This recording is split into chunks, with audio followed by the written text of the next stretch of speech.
So hello everyone, welcome back to my YouTube channel Chemistry Hub. Now today we are going to start with the revision of CBSE sample paper questions from the P block element.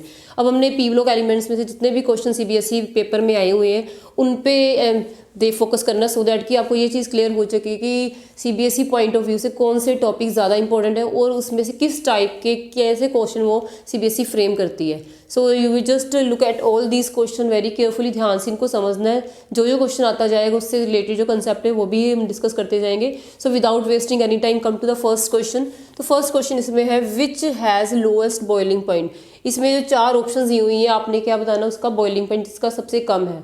तो इसमें जो option है that is ये किसके regarding question अगर देखो तो H2 water, then H2S, ये सारे पी ऑक्सीजन फैमिली के मेंबर्स हैं. उनके बॉइलिंग पॉइंट का जैसे आपने कंसेप्ट डिस्कस किया था कि बॉइलिंग पॉइंट का जो ट्रेंड होता है वो क्या होता है. जब भी आपको ऐसा बॉइलिंग पॉइंट का क्वेश्चन आएगा तो पहले तो आपने उस बॉइलिंग पॉइंट के ट्रेंड को ही देखना है. तो हमें पता है कि जो ऑक्सीजन फैमिली के मेंबर हैं उसमें oxygen, sulphur, selenium, tellurium, polonium ये मेंबर थे. तो इसमें आपने पहले डिस्कस किया हुआ है कि ऑक्सीजन जो है, ऑक्सीजन का अगर हम हाइड्रोजन से बॉन्ड बनाते हैं तो वो H2O. तो ये जो हाइड्राइड्स जो ऑक्सीजन फैमिली है उसमें से क्वेश्चन निकाला गया है. तो आप देख सकते हो अगर इनके हाइड्राइड आप फॉर्म करो H2S, H2Ce, H2 टेल्यूरियम और देन आप लास्ट में पोलोनियम का. तो अब आपको पता है कि फर्स्ट जो एलिमेंट होता है ऑक्सीजन फैमिली का दैट इज़ द ऑक्सीजन. तो oxygen it is due to the small size, इसका साइज स्मॉल होता है और आपको पता है ये छोटा होने के कारण ये इलेक्ट्रोनेगेटिव भी होता है. तो ये हाइड्रोजन बॉन्ड फॉर्मेशन कर सकता है. तो हाइड्रोजन बॉन्ड फॉर्मेशन करेगा तो इसके जो वाटर के मॉलिक्यूल्स हैं उनमें स्ट्रॉन्ग बॉन्ड फॉर्मेशन होने के कारण इसमें एसोसिएशन ज़्यादा होगी और बॉइलिंग पॉइंट इसका हाई जाएगा.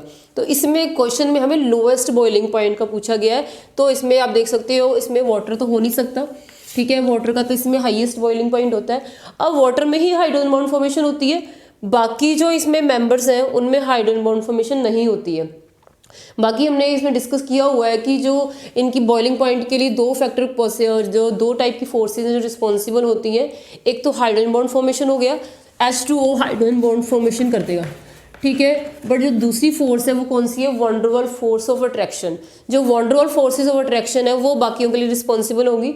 और आपको पता है कि वंडरवॉल फोर्सेस ऑफ अट्रैक्शन किस चीज़ पे डिपेंड करती हैं, वो इस पे डिपेंड करती है उनका सरफेस एरिया कितना है, एरिया ऑफ कॉन्टैक्ट, ठीक है. तो जितना उनका एटॉमिक साइज बड़ा होगा उतना ही वो ज़्यादा कॉन्टैक्ट में आएंगे, उतनी ज़्यादा एसोसिएशन होगी और बॉइलिंग पॉइंट उतना ही ज़्यादा बढ़ता जाएगा. तो अब आपको पता है कि एक्सेप्ट वाटर, वाटर का तो एक्सेप्शनली हाई बॉइलिंग पॉइंट होता है. जब आप डाउन द ग्रुप जाते हो, डाउन द ग्रुप जाते हुए with increase in atomic number, with increase in the number of shells बढ़ती जाती है, एटॉमिक साइज बढ़ रहा है. जितना atomic size down the group बेटा बढ़ता जाएगा उसमें एसोसिएशन उतनी ही बढ़ती जाएगी. जैसे जैसे एसोसिएशन बढ़ती जा रही है तो उसमें वंडरवॉल फोर्सेस ज़्यादा एग्जिस्ट करेंगी जिसके कारण उनका boiling point down the group क्या करेगा, इंक्रीज करेगा. तो डाउन द ग्रुप जब इंक्रीज करेगा तो वाटर का तो आपको पता लग गया सबसे ज़्यादा है. इसके बाद किसका होगा, H2S के बाद वाटर का सबसे ज़्यादा, देन बाकी आपने ऑर्डर वाटर को छोड़ के बाकियों में डिसाइड करना है. इस केस में then H2 hydrogen selenide, then आपके पास हाइड्रोजन ये टेल्यूराइड आ जाएगा, देन आप नेक्स्ट में पोलोनियम. तो अब आपको ये चार ऑप्शंस मिल गई. अब आप इसमें ये देखो कि ये वाटर को छोड़ के बाकी जो तीन इसके एलिमेंट है सल्फर, सेलेनियम एंड टेल्यूरियम, सबसे कम बॉइलिंग पॉइंट किसका है, that is of the H2S hydrogen sulphide का. तो अब हमें जो इसमें ऑप्शंस दी हुई हैं H2O का तो लोएस्ट है नहीं, वो तो हाईएस्ट होगा. हाईएस्ट क्यों होगा, क्योंकि वो हाइड्रोजन बॉन्ड फॉर्मेशन करता है. बाकी फिर आगे H2S. अब इस ऑर्डर को जो हमने अभी डिस्कस किया है इसके हिसाब से हाइड्रोजन सल्फाइड का बॉइलिंग पॉइंट सबसे कम है, क्योंकि बाकी सेलेनियम एंड टेल्यूरियम का जो एटॉमिक साइज है वो बड़ा है. ज़्यादा साइज होने के कारण उनमें वंडरवॉल फोर्सेस जो है वो ज़्यादा एग्जिस्ट करेंगी और boiling point down the group बढ़ जाएगा.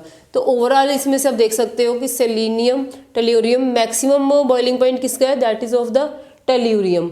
तो इसमें लोएस्ट फिर किसका होगा, H2S का. इसका फिर हमारा जो राइट ऑप्शन आएगा that is the hydrogen sulphide. Hydrogen sulphide का जो बॉइलिंग पॉइंट है वो हाईएस्ट होगा. सो आई थिंक ये आपको फर्स्ट क्वेश्चन जो है इसका वो क्लियर हो गया होगा. Now coming to the next question. अगर आप इसके नेक्स्ट क्वेश्चन पे आते हो उसमें क्या है, substances having the lowest boiling point. इसमें भी क्या पूछा गया कि बॉइलिंग पॉइंट किसका सबसे कम है, ठीक है. तो सबसे कम बॉइलिंग पॉइंट हमने कैसे डिसाइड करना, पहले आप इसमें देखो कौन कौन से मेंबर्स दिए हुए हैं. कौन सी फैमिली के मेंबर है, ठीक है। तो उस हिसाब से उसके बेसिस पे हम डिसाइड करेंगे कि क्या क्राइटेरिया यहाँ पे अप्लाई होगा इसको मीन्स ऑर्डर डिसाइड करने के लिए। अब इसमें क्या है कि फर्स्ट एलिमेंट है हाइड्रोजन। हाइड्रोजन आपको पता है कि मोनो हाइड्रोजन एक एक्टिव गैस है तो H2 की फॉर्म में है। देन ये एसोसिएशन करती है। देन आप देखो जो ऑक्सीजन है, ऑक्सीजन भी डाइटोमिक फॉर्म में एग्जिस्ट करेगी। नाइट्रोजन भी आपको पता है N ट्रिपल बॉन्ड होती है। बट इसमें जो लास्ट वाला एक ऑप्शन है हीलियम, हीलियम एक नोबल गैस है। नोबल गैस होने के साथ साथ आपको पता है कि हीलियम एक नोबल गैस भी है और इसका एटॉमिक नंबर कम है और ये मोनोटॉमिक फॉर्म में ही एग्जिस्ट करती है। जब ये मोनोटॉमिक फॉर्म में ही एग्जिस्ट करेगी हीलियम, किसी और के साथ ये रिएक्शन ही नहीं करेगी। हीलियम का अगर देखो तो हीलियम क्या है, हीलियम एक नोबल गैस है। नोबल गैसेस में क्या स्पेशलिटी होती है कि they exist in the monoatomic form, वो मोनोटॉमिक फॉर्म में एग्जिस्ट करेंगी। और बाकी जो इसमें गैसेस दी गई है, ऑक्सीजन ये O2 की फॉर्म में एग्जिस्ट करती है, नाइट्रोजन N2 की फॉर्म में एग्जिस्ट करेगी, देन हाइड्रोजन भी H2, बाकी सभी में वो डाइटोमिक फॉर्म में एग्जिस्ट करती हैं।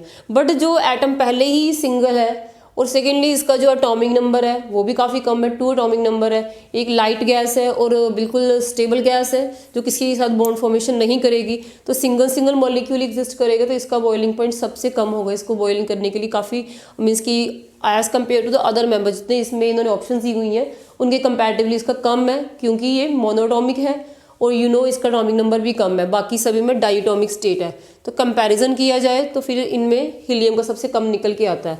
तो इस वजह से हीलियम इसमें राइट ऑप्शन आ जाएगा। हीलियम का जो बॉइलिंग पॉइंट है वो कम है। आपने इसमें क्या चीज़ नोटिस की है, एक तो एटॉमिक नंबर 2 है, बाकी तो फिर भी हैवी में है ना। नाइट्रोजन का एटॉमिक मास कितना होता है 14 है, 7 एटॉमिक नंबर है। ऑक्सीजन का एटॉमिक नंबर 8 है। देन हाइड्रोजन का नो डाउट 1 है, बट हाइड्रोजन मोनोटॉमिक फॉर्म में नहीं मिलती, हाइड्रोजन हमें डाइटोमिक फॉर्म में मिलती है। तो ऑलरेडी डाइटोमिक को भी अगर मोनोटॉमिक में कन्वर्ट करने के लिए भी तो हमें हीट करना पड़ेगा ना, बॉईल करना पड़ेगा। बट हीलियम तो ऑलरेडी पहले से ही मोनोटॉमिक पड़ी है, क्योंकि उसका जो स्टेबल गैस कन्फिगरेशन ऑलरेडी है 1s2 इसकी कन्फिगरेशन होती है जो ऑलरेडी स्टेबल है और वो फुली फिल्ड है। इट मीन्स कि इसमें फिर हीलियम हमारा करेक्ट ऑप्शन हो जाता है। सो अब नेक्स्ट क्वेश्चन जो आपका है that is a maximum covalency exhibited by the chlorine. इसमें इन्होंने पूछा है कि जो क्लोरीन है वो मैक्सिमम कोवेलेंसी कितनी की, मैक्सिमम कितनी बॉन्ड्स बना सकती है, कोवेलेंट बॉन्ड कितनी बनाएगी।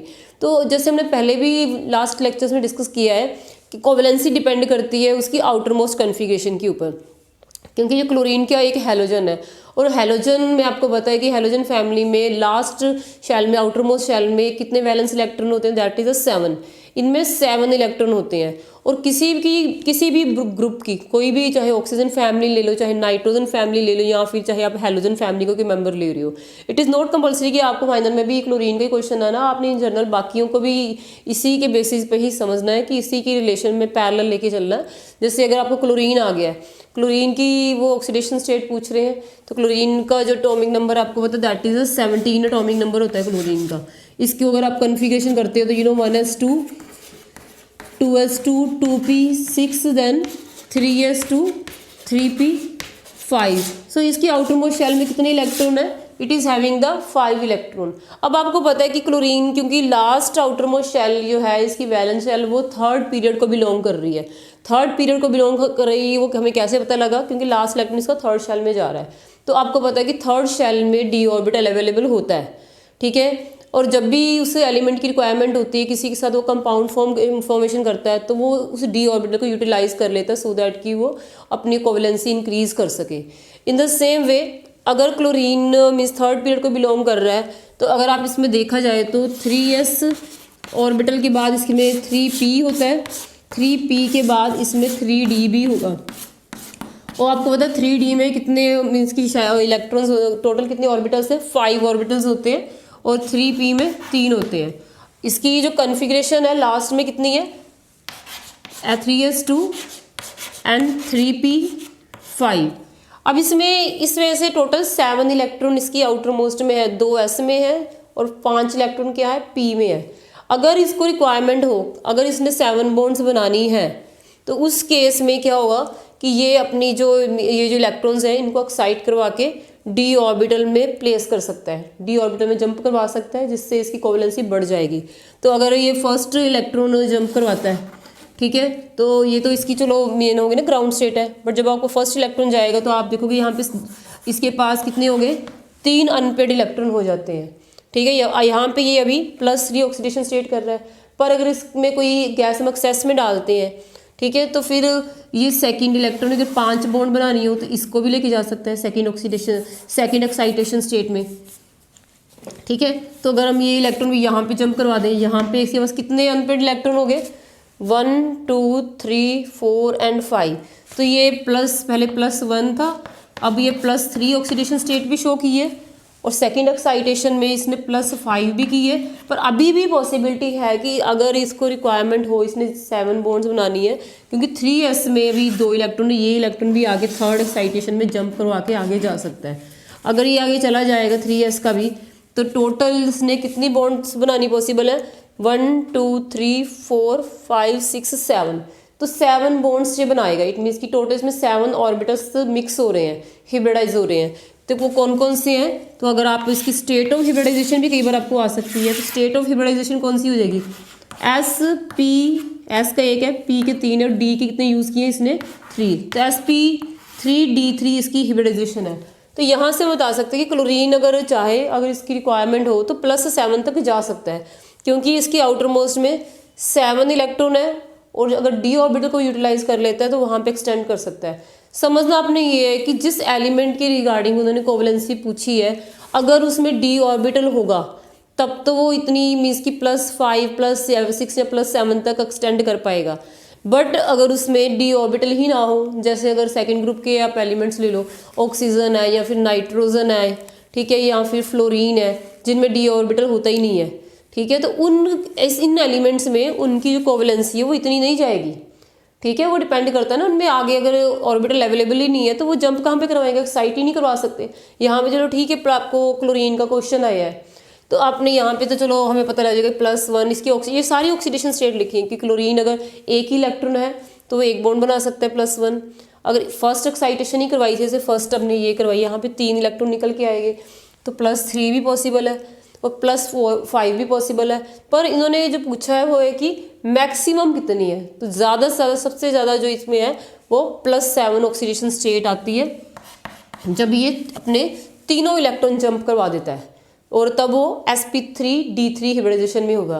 तो इस वजह से आपका जो आंसर है दैट इज़ +7 इसकी जो मैक्सिमम कोवलेंसी रहेगी। तो इस वजह से आई थिंक ये क्वेश्चन आपको समझ आ गया होगा। Coming to the next question में क्या है, which has highest ionization enthalpy. इसमें जो आपको नीचे मीन्स की एलिमेंट्स दिए हुए हैं उनमें से आयोनाइजेशन किसकी मैक्सिमम है। अब आपको पता है कि आयोनाइजेशन का मीन्स की इसको फाइनलाइज करने से पहले आपको पता हो कि आयोनाइजेशन होता क्या है। आयोनाइजेशन एनर्जी का मीनिंग होता है it is amount of energy that is required to remove the last electron, कि जो आउटर मोस्ट इलेक्ट्रॉन अगर उसमें को रिमूव करना है, उसको रिमूव करने के लिए उनको कितनी एनर्जी चाहिए, उसको हम बोलते हैं आयोनाइजेशन एंथैल्पी, ठीक है। तो इसमें जो अगर इलेक्ट्रॉन इसको अपने डिसाइड करने से पहले आपको इनकी कन्फिगरेशन देखनी पड़ेगी। जैसे सबसे पहले हमारे पास नाइट्रोजन है, अगर नाइट्रोजन को अब देखो तो जब नाइट्रोजन का जैसे एटॉमिक नंबर क्या है 7 है, तो इसकी कन्फिगरेशन का आउटर मोस्ट हम कन्फिगरेशन देखें, पहले तो हीलियम कोर लिख देते हैं, देन 2 इलेक्ट्रॉन इसमें चलेंगे, देन आपके पास आएगा 2s2 एंड 2p3। अगर आप इसको ऐसे लिखो ऑर्बिटल्स की फॉर्म में हम लिखते हैं कि इसमें एक 2s होता है, देन 2p है, और 2p में कितने इलेक्ट्रॉन्स हैं, 3 इलेक्ट्रॉन्स हैं, 2s में 2 है,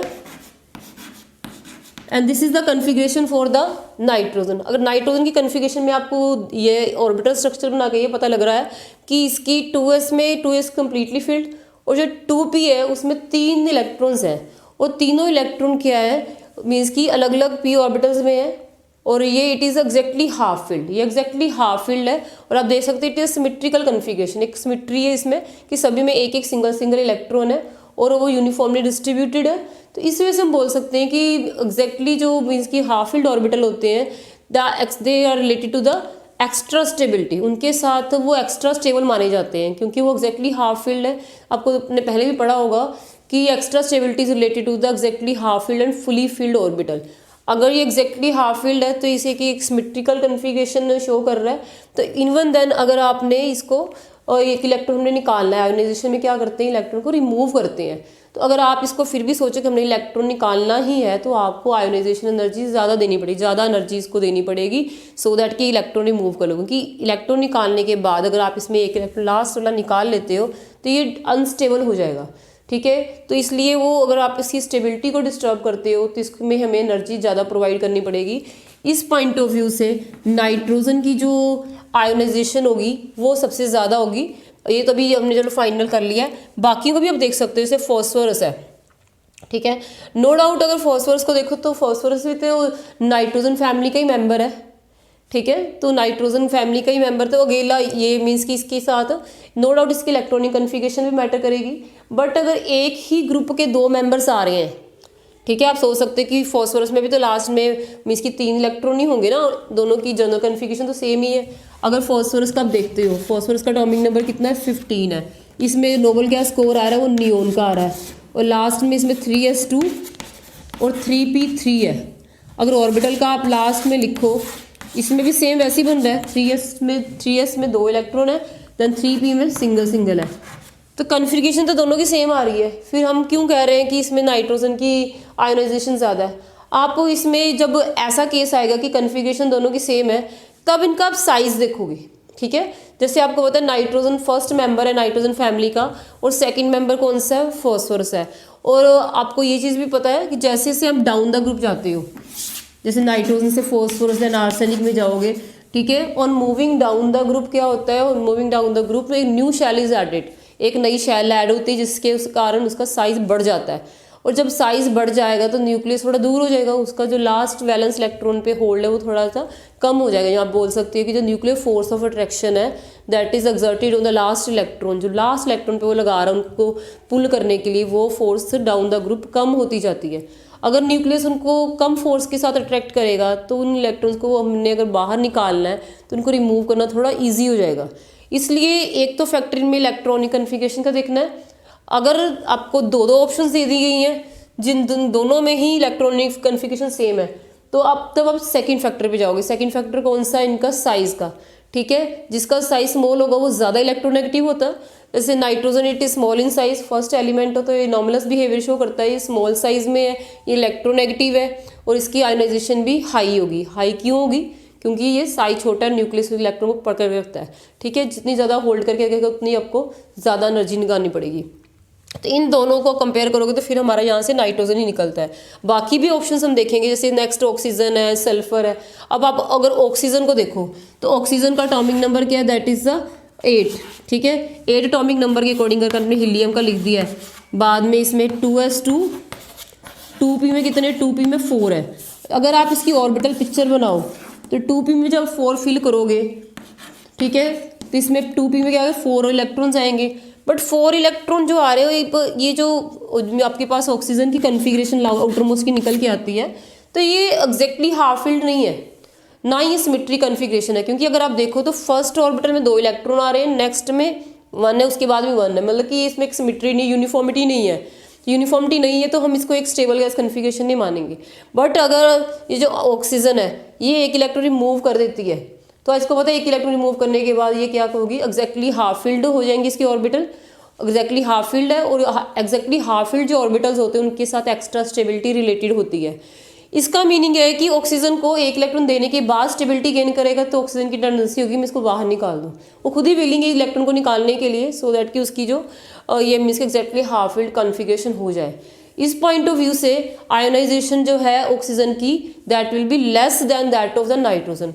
वैसे तो हम बोलते हैं ना कि जब आप अलोंग द पीरियड जाते हो कि जैसे आप यहाँ पे है बोरोन के बाद कार्बन है, कार्बन से नाइट्रोजन, ऑक्सीजन, फ्लोरीन, और मूविंग अलोंग द पीरियड जो इनकी आयोनाइजेशन है दैट शुड इंक्रीज, वो इंक्रीज होनी चाहिए। बट ये एक्सेप्शनल बिहेवियर है कि नाइट्रोजन की जो आयोनाइजेशन है वो ऑक्सीजन से ज़्यादा होती है, बाकी की तो नॉर्मली जाएगी। बट इन दोनों का एक आपने एक्सेप्शन याद करनी है, वो इसलिए due to the extra stability of exactly half filled 2p orbital. इसमें एग्जैक्टली हाफ फील्ड ऑर्बिटल होता है जिसके कारण ये एग्जैक्टली हाफ फील्ड को डिस्टर्ब नहीं करती और इसकी आयोनाइजेशन बढ़ जाती है। तो इस तरह से ऑक्सीजन की फिर आयोनाइजेशन क्या होगी, कम होगी, क्योंकि इन्होंने पूछा हाईएस्ट का पूछा ना, हमने सबसे ज़्यादा बतानी है। तो वो फिर मीन्स किसकी होगी, नाइट्रोजन की। नाइट्रोजन सबसे मीन्स की इसकी हाईएस्ट होगी। अगर आप इसकी फोर्थ ऑप्शन देखते हो सल्फर, तो सल्फर का भी सेम केस है, उसमें भी तो सल्फर को क्या है, ये भी ऑक्सीजन फैमिली का ही मेंबर है ना। आपको पता है ऑक्सीजन फैमिली में फर्स्ट ऑक्सीजन आता है, ऑक्सीजन, सल्फर, सेलेनियम, टेल्यूरियम, इन सभी किसी भी एक ग्रुप के जितने भी एलिमेंट्स होते हैं सबकी जनरल कन्फिगरेशन सेम होती है। इट मीन सभी में लास्ट में 4 इलेक्ट्रॉन्स ही, जैसे इसमें आप देखो तो ऑक्सीजन का 8, एटॉमिक नंबर 2 6 है, बाकियों के एंड में भी 6 आएंगे, 2 इलेक्ट्रॉन आएंगे एस में, बाकी आएंगे पी में। तो इट मीन्स कि सभी में सेम ट्रेंड ही जाएगा, बट है कि जहाँ पे एटॉमिक साइज का डिफरेंस आएगा उसको हमने नोटिस कर लेना है। और यहाँ पे आपको तो अगर ऑक्सीजन में इलेक्ट्रॉनिक उसकी आयोनाइजेशन नाइट्रोजन के कंपैरेटिवली कम है, तो सल्फर में तो और कम होगी, क्योंकि सल्फर में क्या होता है, डाउन द ग्रुप उसके जब जाते हो तो साइज भी तो बढ़ जाता है डी ऑर्बिटल के एंट्री के कारण। जब साइज बढ़ जाएगा तो न्यूक्लियस फोर्स कम लगेगी, तो न्यूक्लियर फोर्स अगर कम लगेगी तो इलेक्ट्रॉन को रिमूव करना इजी हो जाएगा। इस बेसिस पे हम बोल सकते हैं नाइट्रोजन की जो आयोनाइजेशन है वो सबसे ज़्यादा होगी। तो ये चीज़ें आपने अच्छे से याद करनी है, जो मेन पॉइंट जो भी हम डिस्कस कर रहे हैं सीबीएसई के क्वेश्चंस का, तो इसमें क्या कंसेप्ट उठा रहे हैं, आयोनाइजेशन की उठाई इन्होंने, एग्जैक्टली हाफिल्ड का देखा, पहले आपने इनका मोनोटॉमिक, बॉइलिंग पॉइंट्स, ये सारे इंपॉर्टेंट इसके टॉपिक्स हैं। नेक्स्ट अगर आप देखो, ozone is an dash molecule and 2 oxygen bond length in ozone are dash. अब आपको पहले इन्होंने ओजोन का क्या पूछा हुआ है, एक मॉलिक्यूल का पूछा है, इसमें बॉन्ड्स की बात कर रहे हैं। तो इसके लिए आपको पता होना चाहिए कि ओजोन जो मॉलिक्यूल किस कैटेगरी का मॉलिक्यूल है। तो सॉल्व करने के लिए पहले हम ओजोन का स्ट्रक्चर बनाएंगे, ठीक है। तो पहले आपको पता ओजोन का फॉर्मूला क्या था, ओजोन का फॉर्मूला था O3। ये एक ट्राई एटॉमिक मॉलिक्यूल है O3। तो इसका अगर हम स्ट्रक्चर ड्रॉ करें तो आपको पता है कि ओजोन में इस तरह से 3 मीन्स के आइटम्स होते हैं ऑक्सीजन के, ठीक है। तो इसमें डबल बॉन्ड होती है, एक सिंगल बॉन्ड होती है, और ये जो डबल बॉन्ड है ये रेजोनेंस स्टेबलाइज होती है, ये लेफ्ट साइड में भी हो सकती है, सिमिलरली ये राइट साइड में भी हो सकती है। और आप देख रहे हो कि इसमें जो ऑक्सीजन मीन्स की ये ज्योमेट्री है, ये लीनियर ज्योमेट्री नहीं है, ये एंगुलर है, ठीक है। ये एंगल बन रहा है, वो एंगल क्यों बन रहा है वो भी आपको पता होना चाहिए। जो ऑक्सीजन है, ऑक्सीजन के और जो एटॉमिक नंबर है दैट इज 8 एटॉमिक नंबर के अकॉर्डिंग जब कन्फिगरेशन का 2 6, इट मीन्स कि ऑक्सीजन की आउटर मोस्ट में 6 इलेक्ट्रॉन्स होते हैं। सो आउट ऑफ 6 इलेक्ट्रॉन्स, ठीक है, 6 इलेक्ट्रॉन में से अगर देखा जाए तो इसने 3 इलेक्ट्रॉन्स के साथ तो बॉन्ड फॉर्म कर लिए, ठीक है।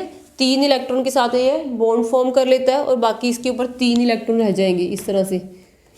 और दूसरे जो ये वाले जो ऑक्सीजन है जिन्होंने 2 डबल बॉन्ड बनाई हुई है कि सेंटर वाले तो 3 बॉन्ड्स बनाई है ना, जो ये वाला ऑक्सीजन एटम है लेफ्ट साइड में, ठीक है। अगर इसके ऊपर देखो तो अगेन एटॉमिक नंबर सभी का सेम ही है, 6 ही इलेक्ट्रॉन्स है। इसमें से इसने 2 इलेक्ट्रॉन यूज़ किए हुए बॉन्ड में, बाकी इसके ऊपर क्या है, it is having a 2 loan pair, ठीक है। और इस ऑक्सीजन के ऊपर भी अगेन 6 आउटर मोस्ट में होते हैं, 6 में से इसने 1 इलेक्ट्रॉन यूटिलाइज किया है, बाकी इसमें 5 इलेक्ट्रॉन्स हैं, ठीक है। तो 5 इलेक्ट्रॉन इसके ऊपर पड़े हुए हैं इस तरह से। बट आपको पता है कि इसमें होता क्या है बेसिकली, कि टोटल सभी को होता है कि हमने अपने 8 इलेक्ट्रॉन्स कंप्लीट करने हैं। जैसे इस वाले ऑक्सीजन के पास, फर्स्ट ऑक्सीजन के पास तो ऑलरेडी 8 हो गए, दो तो लोन पेयर हैं इसके, ठीक है, नंबर ऑफ लोन पेयर 2 है, और 2 ही इसमें बॉन्ड पेयर, लोन पेयर के 4 इलेक्ट्रॉन हो गए, 2 सेंटर में जो बॉन्ड है इस तरह से इसके 8 पूरे हैं। इस वाले को देखो तो इसने 3 बॉन्ड बनाई हुई है। 3 बॉन्ड बनाने का मीनिंग है 6 इलेक्ट्रॉन इसको बॉन्ड से मिल रहे हैं, 6 के अलावा एक लोन पेयर से यहाँ से, ठीक है। 6 और आप देखो 2 8 हो गए और एक लोन पेयर पड़ा हुआ है। तो इस तरह सेंटर वाले ऑक्सीजन बस 3 9 होते हैं इलेक्ट्रॉन्स। नंबर ऑफ इलेक्ट्रॉन्स का भी हमने इस तरह से आइडिया लगाना है। जिसने एक सिंगल बॉन्ड बनाई है 5 इलेक्ट्रॉन इसके ये जो पड़े हुए 2 लोन पेयर और एक अनपेयर्ड 5, और 2 इलेक्ट्रॉन्स को सेंटर से मिल रहे हैं जो ये बॉन्ड फॉर्मेशन कर रहा है। टोटल हो गए 7 इलेक्ट्रॉन। अब आप देखो तो मेन टेंडेंसी तो यही होती है ना, ऑक्टेट कंप्लीट करना है। ऑक्टेट मीन्स कि 8 इलेक्ट्रॉन पूरे होने चाहिए। तो ये 1 इलेक्ट्रॉन क्या करता है, ये यहाँ से फिर इधर शिफ्ट हो जाता है। इसके कारण जो सेंट्रल ऑक्सीजन होता है इसके ऊपर पॉजिटिव चार्ज होता है, और जो बॉन्ड सिंगल बॉन्ड बनाता है वो 1 इलेक्ट्रॉन ले लेता है, ताकि इसके सभी के 8 इलेक्ट्रॉन पूरे हो जाए। अगर ये सेंटर वाला 1 इलेक्ट्रॉन दे देगा तो इसके भी 8 हो जाएंगे ना 9 से पहले। तो इस वजह से ये पॉजिटिव एंड नेगेटिव चार्ज होता है। अब आप देख सकते हो ये जो, क्योंकि इसमें डबल बॉन्ड एक साइड सिंगल है तो ये रेजोनेंस शो करती है। तो आप अगर सेकंड स्ट्रक्चर में होगी इस तरह से इसमें आएगा। और इन जनरल इसमें हम इसको इस वजह से भी शो कर सकते हैं कि इसको पार्शियल डबल बॉन्ड, कि ये जो पाई इलेक्ट्रॉन क्लाउड है, ये डबल बॉन्ड वाला पाई इलेक्ट्रॉन क्लाउड है, ठीक है, पॉजिटिव एंड नेगेटिव चार्ज है, ये डीलोकलाइज हुआ पड़ा 3 ऑक्सीजन एटम के ऊपर, ठीक है। तो रेजोनेंस में क्या होता है कि ये वो रेजोनेंस स्टेबलाइज जो भी मॉलिक्यूल होता है वो इक्वलेंट स्ट्रक्चर बनाता है, उसमें इक्वल डिस्ट्रीब्यूशन ऑफ एनर्जी होती है, तीनों एटम्स के पास इक्वल एनर्जी जाएगी। तो इसलिए हम इसको इन जनरल इस तरह से एक dotted partial double bond show कर सकते हैं। ठीक है, तो इस वजह से आप बोल सकते हो कि इसमें जो एंगुलर शेप है, एंगुलर शेप लोन पे तो आपको पता है इसके ऊपर होता है। ठीक है, एंगुलर शेप क्यों आती है? एंगुलर शेप इसलिए आती है कि ड्यू टू द मीन्स की लोन पेयर, जो इनके ऊपर लोन पेयर पड़े होते हैं, उन लोन पेयर्स के और इन बॉन्ड पेयर में, इसमें लोन पेयर भी है ऑक्सीजन के ऊपर, जैसे यहाँ पे 2 लोन पेयर है, यहाँ पे भी, यहाँ 3 लोन पेयर, यहाँ सेंटर वाले में 1 है। तो ये लोन पेयर और ये लोन पेयर बॉन्ड पेयर की लोन पेयर आपस में भी रिपेल करते हैं, इसके अलावा ये लोन पेयर इस बॉन्ड पेयर के साथ भी रिपल्शन क्रिएट करेंगे, क्योंकि इलेक्ट्रॉन्स के ऊपर सेम चार्ज नेगेटिवली चार्ज होते हैं, तो इनमें इंटर इलेक्ट्रॉनिक रिपल्शन क्रिएट हो जाती है। इंटर इलेक्ट्रॉनिक रिपल्शन के कारण ये जो ज्योमेट्री है लीनियर ना होकर ये बेंट हो जाती है, ये बेंट ज्योमेट्री में आती है, या बोल सकते हैं एंगुलर ज्योमेट्री में आती है। क्योंकि हमने रेजोनेंस बोला तो इन दोनों बॉन्ड की जो लेंथ है, बॉन्ड लेंथ ऑक्सीजन की होगी, वो इक्वल ही होगी। अब आपको इसका अगर स्ट्रक्चर क्लियर हो गया है तो अब आप इस क्वेश्चन पे आओगे। जब भी आपको ऐसे क्वेश्चन आएंगे तो आपने रफ वर्क में पहले अपने लेवल पे उसका स्ट्रक्चर बना के देख लेना है, भी इसमें क्या सीन निकल के आ रहा है, कैसा इसका है, तो फिर आप उस आंसर को मीन्स की टिक करोगे, तब करेक्शन फिर आपने ऑप्ट करना है कि कौन सी राइट ऑप्शन है। ये नहीं कि सीधा विदाउट अंडरस्टैंडिंग, बिना सोचे समझे बस आपने टिक करते जाना है। ठीक है, तो इसमें अब देखो इधर के ओजोन इज एन मॉलिक्यूल, कैसा मॉलिक्यूल है? ऑप्शन क्या है? लीनियर है। फर्स्ट में देखो लीनियर लिखा है, सेकंड में एंगुलर है, सी में भी एंगुलर है और डी में लीनियर है। इट मीन्स एक चीज़ तो पक्की है कि इनमें एंगुलर होता है, लीनियर तो होता नहीं। इट मीन्स कि ना तो ये फर्स्ट ऑप्शन होगी ना ही डी, ए और डी तो दोनों वैसे ही कैंसिल कर दो ना, वो तो पॉसिबल ही नहीं है क्योंकि एंगुलर होना चाहिए। अब आपने डिसाइड किस में करना है, जब आपको ऐसे 4 ऑप्शन दिए हो ना जिसमें वो क्राइटेरिया बिल्कुल फिट ना हो, पहले तो उसको साइड में कर लिया करो, सो दैट कि फिर थोड़ा आपको इजी हो जाएगा। कि जैसे हमने 4 में से 2 ऑप्शन तो रिजेक्ट कर ही दी ना कि इसमें शेप ही एंगुलर है, तो लीनियर वाला तो आना ही नहीं है ना। बाकी अब 2 शेप्स बचेंगी, 2 ऑप्शन है एंगुलर 110। एंगुलर का मीनिंग है एक तो ज्योमेट्री, तो दोनों में एंगुलर है। अब आपने देखना है कि इनमें जो बॉन्ड लेंथ दी हुई है वो क्या है। अभी हमने एक बार डिस्कस किया है कि रेजोनेंस स्टेबलाइज्ड जो स्ट्रक्चर होते हैं वो इक्वलेंट होते हैं, उनमें बॉन्ड लेंथ भी इक्वली होती है। ठीक है, वो जो डबल बॉन्ड इधर भी उतनी है उधर भी उतनी है, सेम ही इनकी जो बॉन्ड लेंथ ऑक्सीजन की बॉन्ड लेंथ सेम ही जाएगी। इस हिसाब से पहले वाले में तो उन्होंने बोला है 110 एक की कम है और दूसरी जो बॉन्ड है वो ज़्यादा है। इट मीन्स कि फर्स्ट मीन्स कि डिफरेंट बॉन्ड्स है, बॉन्ड लेंथ है सेम नहीं है। पर जो सी ऑप्शन में दिया हुआ है एंगुलर है और बॉन्ड लेंथ क्या है 128। इट इज़ नॉट कंपल्सरी कि आप बॉन्ड लेंथ की वो वैल्यू नहीं याद करनी होती, आपको ये आइडिया होना चाहिए कि वो सेम है कि डिफरेंट है। इसमें डिफरेंट दी हुई है पर हमें पता है कि वो रेजोनेंस के कारण सेम ही होती हैं, तो we will go for the C option, C right answer आएगा। इस तरह से बड़ा अपने थॉट प्रोसेस के साथ इनके आंसर्स को डिसाइड करना है। सो आई होप ये जो हमने 5 क्वेश्चन अभी डिस्कस किए ये तो आपको क्लियर हो गए होंगे। So now coming to the next question, this is the one of the very important question. इस टाइप के पेपर में आपका क्वेश्चन आने ही है, तो अब आपने इसको जरा ध्यान से समझना है। इसमें क्या है कि which one of the following are correctly arranged on the basis of the property indicated. अब आप देख सकते हैं कि इसमें आपको 4 मीन्स की ऑर्डर्स दिए हुए हैं डिफरेंट। ठीक है, और हर ऑर्डर में के जो है वो एक अलग अलग प्रॉपर्टीज़ के लिए मेंशन किया हुआ है, डिफरेंट प्रॉपर्टीज़ इसमें ली हुई है। ठीक है, डिफरेंट केमिकल प्रॉपर्टीज़ वो ले रहे हैं और हर एक प्रॉपर्टी के लिए उन्होंने एक ऑर्डर दिया हुआ है, और आपने ये फाइंड आउट करना है कि इसमें से कौन सा ऐसा ऑर्डर है जो करेक्ट है, जिसमें उन्होंने बिल्कुल करेक्ट अरेंजमेंट किया हुआ है। तो इसमें हम 1 बाय 1 इनको लेंगे। तो पहले आपने जो ऑर्डर जो इनका ऑर्डर है उसको तो पहले बाद में देखना है, पहले अपने एलिमेंट्स देखने कौन कौन से हैं, कंपाउंड्स हैं, और उनको अपने लेवल पे हमने उसका ऑर्डर डिसाइड करके ये उसका करेक्ट ऑर्डर है। फिर देखना है कि उस ऑर्डर के साथ इनका जो गिवन ऑर्डर वो मैच करता है कि नहीं करता। पहले इनके ऑर्डर को नहीं देखना, नहीं तो फिर हम कंफ्यूज हो जाएंगे। तो इसलिए आपने क्या करना है, जैसे फर्स्ट इसमें किया आयोडीन ब्रोमीन हैलोजन फैमिली दी हुई है, आयोडीन ब्रोमीन फ्लोरीन क्लोरीन। ठीक है, इन्होंने बोला कि इंक्रीजिंग बॉन्ड डिसोसिएशन, इनकी जो बॉन्ड डिसोसिएशन का ऑर्डर है बॉन्ड। अब आप अगर मीन्स की हैलोजन्स में देखो, हैलोजन जितनी भी गैसेज है फ्लोरीन क्लोरीन ब्रोमीन, इनमें बॉन्ड डिसोसिएशन का क्या ऑर्डर होता है। अब आपको इस चीज़ का पता है कि जैसे हम डाउन द ग्रुप जाते हैं, फ्लोरीन क्लोरीन ब्रोमीन आयोडीन। अब इसमें ये बॉन्ड की बात कर रहे हैं, बॉन्ड डिसोसिएशन की, किसमें जो बॉन्ड डिसोसिएशन का जो ऑर्डर है इंक्रीजिंग ऑर्डर में है, कि बॉन्ड डिसोसिएशन किसकी ज़्यादा होगी। ठीक है। तो अब आप देखो कि बॉन्ड डिसोसिएशन का मीनिंग है कि किस में ये जो बॉन्ड है आपस की, जो इनकी दो हेलोजन एटम की बॉन्ड है, किसकी बॉन्ड सबसे ज़्यादा स्ट्रॉन्ग है।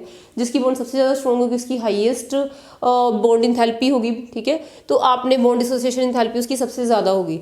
अब आपको इस तरह से ऑर्डर दिया हुआ है नॉर्मल। आपको पहले तो इस चीज़ का पता है कि जैसे ही हम डाउन द ग्रुप जाते हैं, डाउन द ग्रुप जाते जाते जो एटॉमिक साइज होता है वो बढ़ता जाता है, और जैसे ही एटॉमिक साइज बढ़ता जाएगा तो क्या होगा, इससे वो बॉन्ड लेंथ भी इंक्रीज होती जाएगी। जितनी ज़्यादा बॉन्ड लेंथ इंक्रीज होती जाती है वो वीक होती जाएगी, हमें कम एनर्जी देनी पड़ेगी। एक फैक्टर तो ये होता है। उसके अकॉर्डिंग अगर इस फैक्टर को हम फॉलो करते हैं तो सबसे ज़्यादा मीन्स की जो बॉन्ड स्ट्रॉन्ग है वो हमारी कौन सी होनी चाहिए, that should be the fluorine. कि फ्लोरीन की बॉन्ड इंथैल्पी सबसे ज़्यादा होनी चाहिए, ठीक है।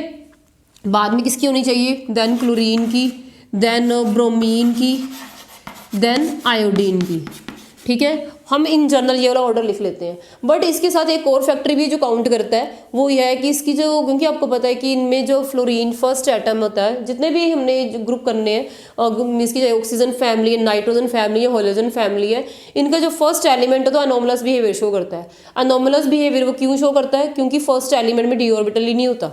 डी ऑर्बिटल ना होने के कारण इनका साइज छोटा होता है। साइज छोटा होने के कारण ये इलेक्ट्रोनेगेटिव होते हैं और इलेक्ट्रॉन्स को होल्ड करते हैं, ठीक है। तो इस वजह से, और मीन्स की स्मॉल साइज होने के कारण आपको पता है जितने भी हैलोजेंस हैं इनके ऊपर, इनकी आउटर मोस्ट में 7 इलेक्ट्रॉन्स होते हैं। जैसे अगर फ्लोरीन को ही देखो तो फ्लोरीन के आउटर मोस्ट में कितने इलेक्ट्रॉन्स हैं, 7 इलेक्ट्रॉन्स हैं, जिनमें से एक इलेक्ट्रॉन से बॉन्ड बनाया और इसके पास अभी 3 लोन पेयर है।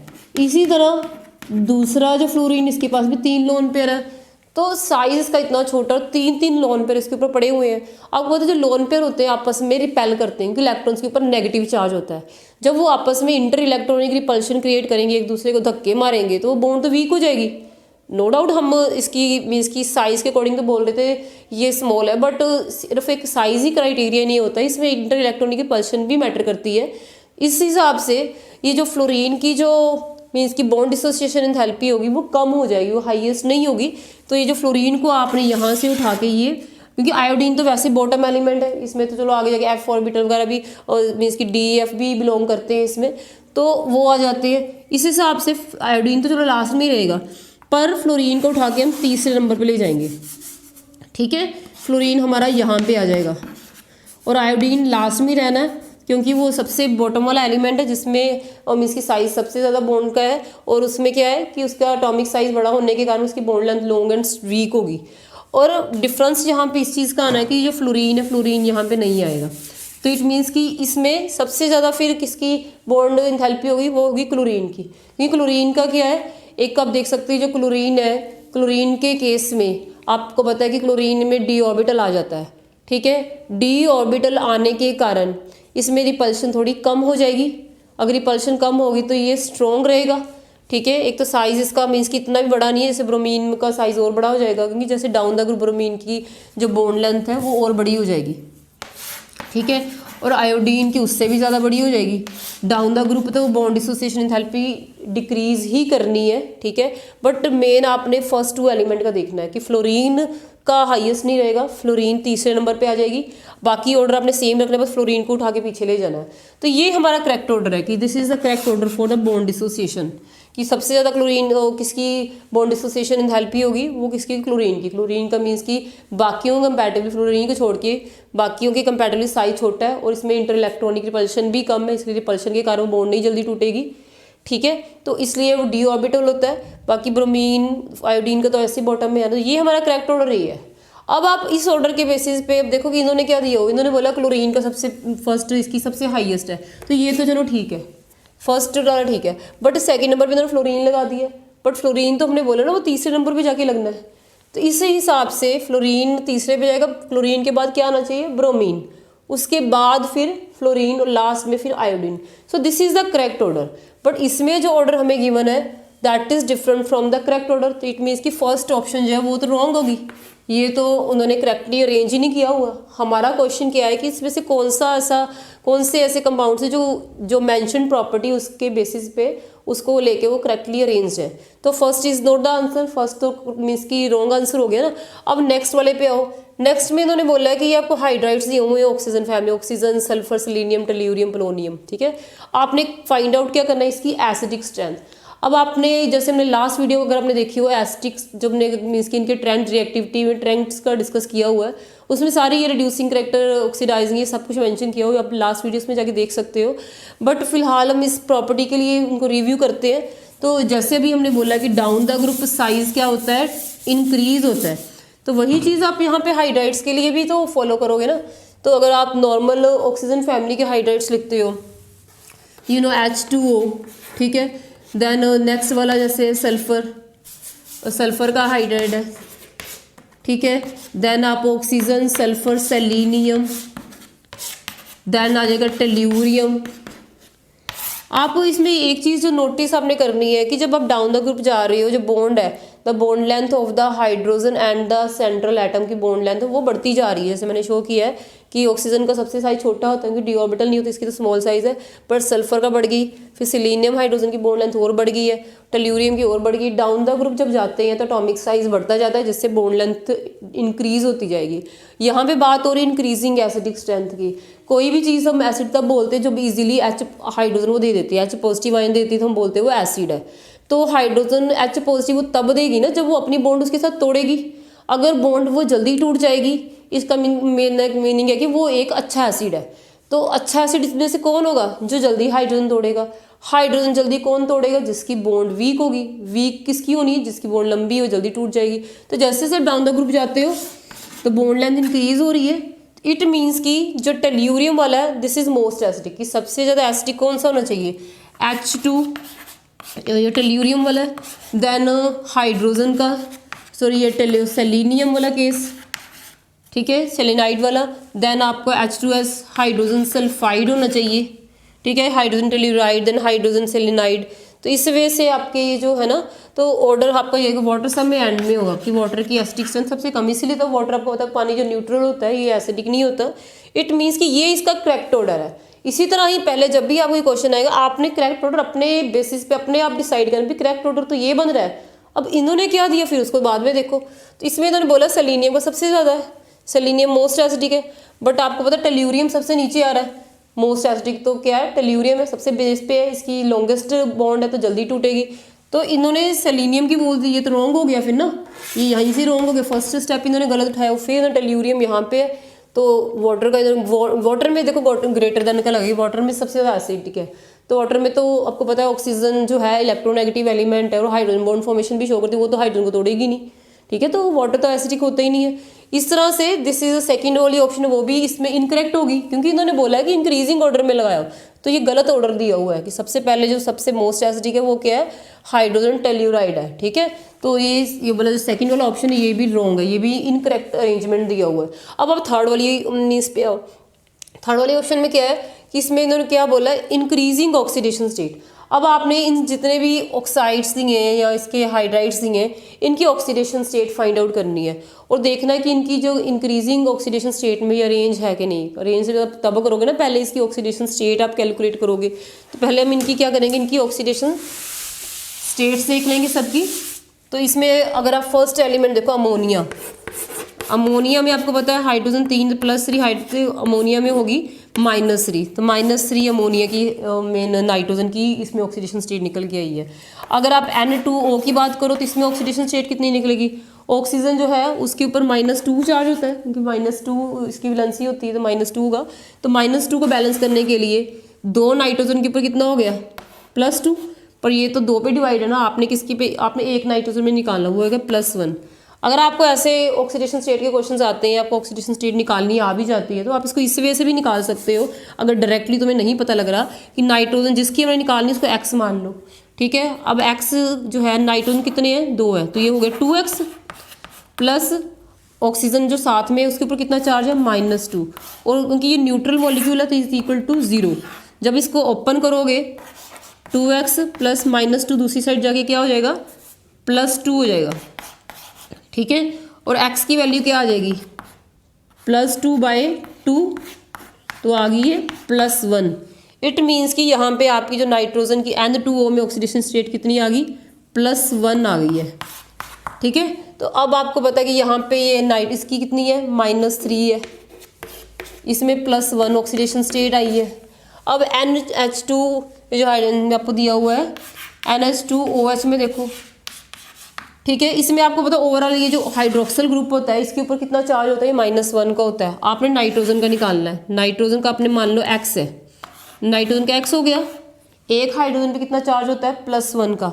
यहाँ पे कितने हाइड्रोजन है, 2 हाइड्रोजन है, ठीक है, प्लस और हाइड्रोक्साइड के ऊपर टोटल हम ले लेते हैं, दैट इज द -1। फिर आप 0 के इक्वल करोगे, ठीक है। इस हिसाब से x प्लस ये +2 हो गया, plus minus -1 is equal to 0। और अब 2 में से मीन्स की 1 माइनस करोगे तो यहाँ पे आप क्या आ गया, x यहाँ पे +1, ओके, +1 आ गया। और x की वैल्यू क्योंकि हमें निकालनी है तो x की कितनी आएगी, -1। तो यहाँ पे x हमारा जो है मीन्स की नाइट्रोजन की इसमें ऑक्सीडेशन स्टेट -1 आएगी, NH2 हाइड्रोक्सिल इसमें NH2O में हाइड्रोक्सिलामीन में, ठीक है। तो इस केस में कितना आ गया आपका, -1। अब आपका N2O5 में देखो, अब N2O5 में अगर देखा जाए तो ऑक्सीजन कितने हैं, 5 है, ठीक है। इसकी आपने निकालनी है तो ये 2x, जिसकी निकालनी है उसके एटम 2 दिए हैं, हमने इसको मान लिया x है। ऑक्सीजन कितने, टोटल 5 है, एक ऑक्सीजन भी कितना होता है, -2। तो आप इसको फिर 0 के इक्वल करोगे उसी तरह से, तो क्या आएगा, 2x 5 2 जा 10 -10 इज इक्वल टू 0। तो इसको जब हम कैलकुलेट करेंगे तो -10 उस साइड दूसरी साइड जाके क्या हो जाएगा, +10। और x कितना आ गया, 10/2, it will be +5। It means कि नाइट्रोजन पेंटॉक्साइड में +5 ऑक्सीडेशन स्टेट है। वो बोल रहे हैं कि इसमें ऑक्सीडेशन स्टेट इंक्रीजिंग ऑर्डर में लगी हुई है कि नहीं, ये है। तो सबसे पहले देखो इन्होंने N2 मीन्स की नो डाउट इसमें +5 वाला पहले लगाया है, पर +5 के बाद जो दूसरी ऑक्सीडेशन स्टेट है वो तो -1 लगा दी ना, जबकि होनी कौन सी चाहिए थी, +1 वाली, ठीक है। तो ये इनकरेक्ट ऑर्डर दिया हुआ है, सबसे पहले +5 है, देन -1 दे दिया, फिर +1 दे दिया। तो सबसे पहले +5 है तो फिर -1 होनी, +1 होनी चाहिए थी, फिर -1। तो इस तरह से इन्होंने जो ऑक्सीडेशन स्टेट है वो मीन्स की करेक्ट ऑर्डर में नहीं दी हुई, तो इट मीन्स की जो थर्ड ऑप्शन है उसमें भी करेक्टली अरेंज नहीं है, ओके। अब आपके पास जो डी ऑप्शन आती है, अब आपने देखा डी में जो कंपाउंड्स दिए हुए हैं उनका ऑर्डर करेक्ट है कि नहीं, हमने अब उसको डिसाइड करना है। अभी जब आपके 3 ऑप्शन डिसाइड होगी वो होंगे तो अल्टीमेटली हमें ये पता लग ही जाता है कि डी ऑप्शन ही राइट होगी, बट फिर भी हम अपनी अंडरस्टैंडिंग के लिए इसको कैलकुलेट करके बताएंगे। तो इसमें इन्होंने बोला increasing bond angle, bond angle का क्या इफेक्ट आएगा जब आप डाउन द ग्रुप जाओगे। इसमें देखो कौन से मेंबर्स दिए हुए हैं, इसमें बिस्मथ है, antimony, arsenic, phosphorus, then ammonia. तो आपको पता है कि इसमें नाइट्रोजन फैमिली के मेंबर्स दिए हुए हैं। तो जब आप नाइट्रोजन फैमिली की बात करते हो तो नाइट्रोजन में ऊपर लोन पेयर आता है, ठीक है। और अमोनिया का स्ट्रक्चर देखा जाए तो इस तरह से जो हाइड्रोजन नाइट्रोजन इसके बीच में बॉन्ड एंगल होता है ना, ठीक है, ये होता है बॉन्ड एंगल। तो अब ये इसमें है कि बॉन्ड एंगल सबसे ज़्यादा किसमें है। अब आपको पता है कि नाइट्रोजन के ऊपर एक लोन पेयर भी होता है और 3 बॉन्ड पेयर है, और नाइट्रोजन फर्स्ट एलिमेंट है, फर्स्ट एलिमेंट होने के कारण इसमें डी ऑर्बिटल नहीं होता। ये चीज़ें आपको बड़ी बार रिपीट कर चुकी हूँ, ये तो फिक्स हो गई होंगी आपके माइंड में। और डाउन द ग्रुप जैसे हम जाते जाते हैं तो एटॉमिक साइज क्या होगा, बढ़ जाएगा, क्योंकि नाइट्रोजन में एटॉमिक साइज स्मॉल साइज है, ये इलेक्ट्रोनेगेटिव है, ठीक है, और लोन पेयर भी है। तो इसमें लोन पेयर जो पड़ा हुआ है, लोन पेयर एंड इनके बॉन्ड पेयर के बीच में क्या होती है, रिपल्शन क्रिएट हो जाती है। उस रिपल्शन के कारण ये जो इलेक्ट्रॉन्स आपस में रिपेल करते हैं और बॉन्ड एंगल क्या होता है, बढ़ जाता है, ठीक है। तो सबसे ज़्यादा बॉन्ड एंगल फिर इसके due to repulsion, inter electronic repulsion between the lone pair, ठीक है, and the bond pair electrons. तो बॉन्ड एंगल नाइट अमोनिया में सबसे हाईएस्ट होगा। जैसे आप नेक्स्ट फॉस्फोरस में आते हैं, तो फॉस्फोरस में क्या होता है, नेक्स्ट जैसे फॉस्फोरस में आ रहे हैं तो इसमें डी ऑर्बिटल आ जाता है। डी ऑर्बिटल आने से बेनिफिट इनको ये होता है कि उनको और स्पेस मिल जाता है, और जैसे ही डाउन द ग्रुप जाते हो तो एटॉमिक साइज बढ़ जाता है, तो उस एटम की इलेक्ट्रॉन एक्टिविटी भी तो कम मीन्स की कम हो जाएगी ना। जब इलेक्ट्रॉन एक्टिविटी कम हो जाएगी, इलेक्ट्रॉन क्लोज नहीं रहेंगे, थोड़े स्कैटर हो जाएंगे, फैल जाएंगे। जब इलेक्ट्रॉन्स के बीच में डिस्टेंस होगा तो वो इतना रिपेल नहीं करेंगे, ठीक है, उनमें फिर बॉन्ड एंगल रिपल्शन नहीं होगी तो बॉन्ड एंगल भी कम हो जाएगा। जब ज़्यादा एक दूसरे को धक्के मारते तो वो बॉन्ड एंगल ज़्यादा स्ट्रेन करना बढ़ जाता है। तो इसलिए जैसे जैसे हम डाउन द ग्रुप जाते जाएंगे, due to the increase in atomic size, inter electronic repulsion क्या होती है, वो डिक्रीज होती जाती है और बॉन्ड एंगल भी डिक्रीज होता जाएगा। तो जैसे नेक्स्ट आपका आता है आर्सेनिक, आर्सेनिक में और बढ़ जाएगा, और मीन्स की और साइज बड़ा हो जाता है, और क्या होगा, बॉन्ड एंगल और कम हो जाएगा। इस तरह से आपने देखना है कि इसमें इन्होंने करेक्ट ऑर्डर दिया हुआ है कि सबसे ज़्यादा बॉन्ड एंगल अमोनिया में है, देन PS3 फॉस्फीन में है, देन आर्सेनिक ट्राईहाइड्रेट में है, देन एंटीवन है, देन बिस्मथ वाले में है। इस तरह से this is the correct order, means कि जो थर्ड वाला डी ऑप्शन है, इसका फोर्थ ऑप्शन वो करेक्ट आंसर है। इस वजह से आपको बेटा इस टाइप के तो आने ही है क्वेश्चन, और पी ब्लॉक में क्या आएगा आप समझ सकते हो कि इसमें मोस्टली आपको प्रॉपर्टीज़ के ऑर्डर्स काफ़ी दिए हुए हैं, तो ये इस टाइप के क्वेश्चन आप अच्छे से करके जाना। यहाँ पे वो कोई भी प्रॉपर्टी को आपको दे सकते हैं कि आपको रिटर्न तो होना नहीं है, बट उन्होंने इसी वजह से ही आपको मीन्स की एनालाइज करना, आपको मीन्स की टेस्ट करना है। सो आई होप इतने जितने क्वेश्चन अभी हमने किए वो क्लियर हो गए होंगे। नो इसी सीरीज़ की जो नेक्स्ट वीडियो में हम बाकी क्वेश्चन भी डिस्कस करेंगे। So stay connected so that कि आपको जितने भी CBSE के क्वेश्चन है जो उनका पॉइंट ऑफ व्यू वो समझ आ सके और आप इस सब्जेक्ट में 100% मार्क्स गेन कर सको। So thanks for watching this video and do subscribe and share this channel. Okay.